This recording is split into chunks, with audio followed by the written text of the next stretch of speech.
Bonjour à tous et à toutes. Je vais vous présenter un petit cours de semis de côte de blette. Malheureusement, désolé, j'ai pas la photo à quoi ça pourrait ressembler. Si ça vous dit de regarder sur internet à quoi que ça ressemble, il suffit de taper poirée ou côte de blette, vous verrez à quoi ça ressemble. Du coup, pour commencer, je vais vous montrer d'abord ce qu'il faut faire. D'abord, mettre du terreau dans votre plaque. Et regardez, avant de mettre au fond de votre plaque, il y a des petits trous, ce qui permettra de faire évacuer l'eau assez facilement pour éviter que votre graine pourrisse. Du coup, revenons à remplir notre plaque comme ceci.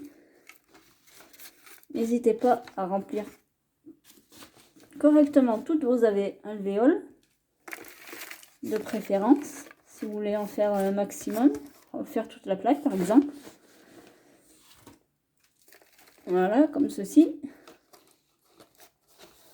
Après, si vous en avez trop, n'hésitez pas à y enlever, à y mettre sur le côté de votre table. N'hésitez pas. Après, appuyez légèrement pour pouvoir faire comme un nid pour votre graine. Ce qui est pas mal, parce que c'est une graine quand même assez grosse. Donc, vous pouvez faire comme ça. Hop. Après avoir fait ça,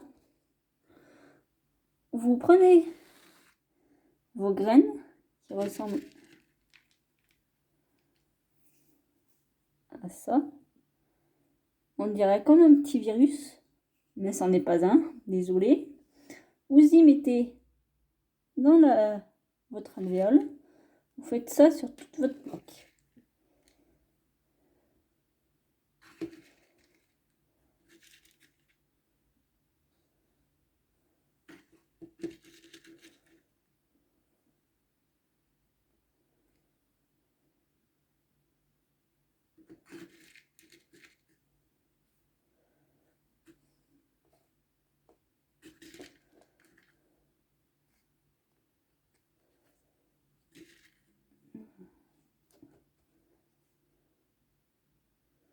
Après, si vous avez des petites mottes comme ceci là, ou quelque chose un peu dur et rond, n'hésitez pas à y casser.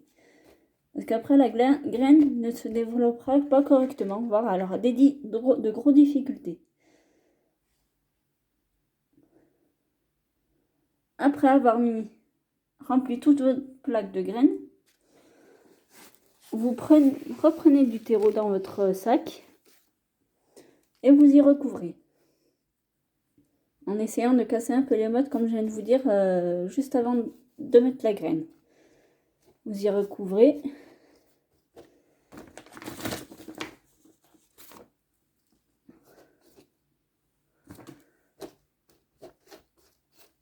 Après, si vous en avez trop, n'hésitez pas à enlever le surplus. Voilà.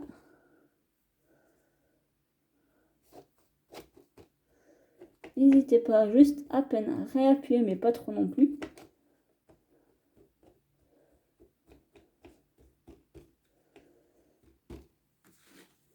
Après avoir fait ça, vous prenez soit si vous avez un petit arrosoir, vous prenez un arrosoir, vous le remplissez d'eau. Si vous n'en avez pas, vous prenez juste une simple bouteille de ce que vous pouvez avoir chez vous.